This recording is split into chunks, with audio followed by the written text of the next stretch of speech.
ថាបានពាក់ព័ន្ធនឹងសុវត្ថិភាពម្ហូបអាហារចាប់ពីកសិដ្ឋានទៅដល់កន្លែងបរិភោគត្រូវសហការនិងផ្តល់ព័ត៌មានដល់គ្នាដើម្បីកាត់បន្ថយការបាត់បង់ស្បៀងអាហារ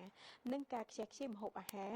និងដើម្បីគ្រប់គ្រងហានិភ័យដែលអាចកើតមានតាមខ្សែច្រវាក់ផលិតកម្មកែច្នៃនិងវេចខ្ចប់ម្ហូបអាហារដែលធានាថាច្បាប់ស្តីពីសុវត្ថិភាពម្ហូបអាហារនិងប្រកាសស្តីពីការគ្រប់គ្រងអនាម័យនិងសុវត្ថិភាពចំណីអាហារតាមដងផ្លូវព្រមទាំងគោលការណ៍ណែនាំផ្សេងៗទៀតត្រូវបានអនុវត្តតាមនិងផ្សព្វផ្សាយជាសាធារណៈដែលមានការចូលរួមពីភាគីពាក់ព័ន្ធនិងអ្នកប្រើប្រាស់ជាមួយគ្នាដែរនៅក្នុងសារលិខិតនោះសម្ដេចធិបតីក៏បានណែនាំទៅដល់ក្រសួងសុខាភិបាលបាទត្រូវបន្តអប់រំផ្សព្វផ្សាយឲ្យស្ត្រីទទួលការប្រឹក្សាយោបល់ស្តីពីអាហារូបត្ថម្ភ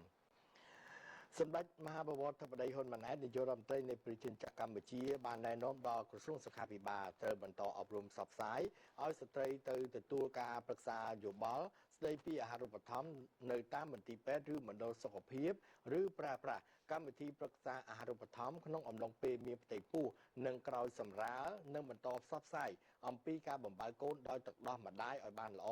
រួមមានទាំងការចាប់ផ្ដើមបំបៅកូនដោយទឹកដោះម្ដាយក្នុងម៉ោងដំបូងក្រោយសម្រាលអន្តរជាតិបានយ៉ាងរឹងមាំសម្រាប់រដ្ឋសភាដែលមានសម្ដេចមហារដ្ឋសភាទីកាធិបតីខុនស៊ូដារីជាប្រធានសម្ដេចបានប្រើប្រាស់នៅយុទ្ធសាស្ត្រការទូតសភាពហុទិសដោយផ្ដើមចេញពីកិច្ចប្រជុំអាយប៉ាទៅដល់ប្រទេសចិនស្វីសបារាំងនិងហុងហ្គារីជាដើមដើម្បីការពារផលប្រយោជន៍ជាតិនៅក្នុងអំឡុងពេលចំនួនជាមួយនៅប្រទេសថៃពលគឺចន្លោះនៃការផ្ទុះចំនួនប្រដាប់អាវុធរវាងកម្ពុជានិងថៃនៅក្នុងអំឡុងខែឧសភាដល់ខែតុលាឆ្នាំ2025រដ្ឋសភាកម្ពុជាក្រោមការដឹកនាំរបស់សម្ដេចមហារដ្ឋសភាទីកាធិបតីខុនស៊ូដារីបានប្រើប្រាស់នៅយន្តការការទូតសភាសកម្មនិងជាប្រព័ន្ធនៃលេខអន្តរជាតិតែក្នុងក្របខ័ណ្ឌតំបន់នៃទ្វេភាគីនៅក្នុងគោលដៅការពារអធិបតេយ្យភាពជាតិស្វែងរកយុត្តិធម៌និងបានអំពាវនាវឲ្យស្ថានភាពវិលមករកភាពប្រក្រតី